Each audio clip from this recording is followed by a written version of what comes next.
Hello. Maheshji नमस्कार. नमस्कार. महेशजी काय झालं माहिती का, आम्ही तुमचे फार मोठे फॅन आहोत. अच्छा. आम्ही संत ज्ञानेश्वर मूवी पासून तुम्हाला चाहत आहे. पण काल तुम्ही बरं. जे बोलले ना भाजप बद्दल ते हरकत हा. नाही. पण काय झालं माहितीये का, मराठी जे मूवी जे आपल्या हा. त्याच्यामध्ये बाळासाहेब ठाकरे असतील, राज ठाकरे असतील किंवा मग शिंदे साहेब असतील, महाराष्ट्राच्या भरपूर लोकांचं याच्यामध्ये योगदान आहे. आपल्याला काय वाटतं? म्हणजे हो हो ना. असं. पण आपण जे काल बोलले ना भाजप झालं तर म्हणजे आपल्याला ईडी वगैरेची नोटीस तर नाही आली ना या विषयावर? नाही नाही.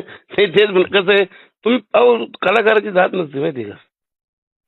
हा. आणि तुमचा डायलॉग तो डॅमिट कोणी विसरू शकत नाही. आम्ही जेव्हा पण आणि तुम्ही खूप सुंदर म्हणजे संत ज्ञानेश्वर म्हणजे तुमची जी सुंदरता बघितली ना तर त्याला चॅलेंज नव्हतं जगामध्ये.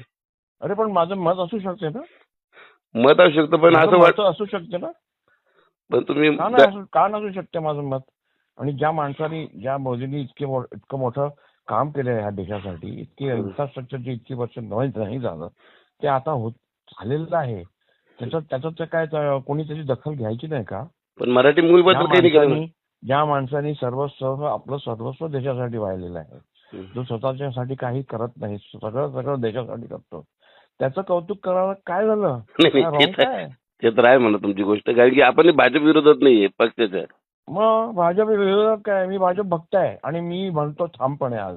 आणि मी मोदीजींचा सुद्धा भक्त आहे. काय म्हणणं आहे बोला. संजय राऊत तर म्हणू लागले तुम्हाला ते तात्या विंचूचा उलटा केल काय म्हणतात ते. काय आता त्यांचं मत आहे ते, मी काय करू आता त्याचं. त्यांचं मत त्यांनी मांडलं, माझं मत मी मांडलं, विषय संपला. लोकांना असं वाटतं की तुमच्याकडे पैसे जास्त झाले, नोटीस आली असं ऐकलं म्हणून मी म्हणलं, बाकी काय म्हणलं. नाही नाही असं काही नाही. बरं ठीक आहे. Okay sir. Okay okay bye. आपल्या शहरातील ताज्या घडामोडी पाहण्यासाठी रणनीती टाइम्सला सबस्क्राईब करा आणि बेल बटन प्रेस करा. लाईक आणि शेअर करा.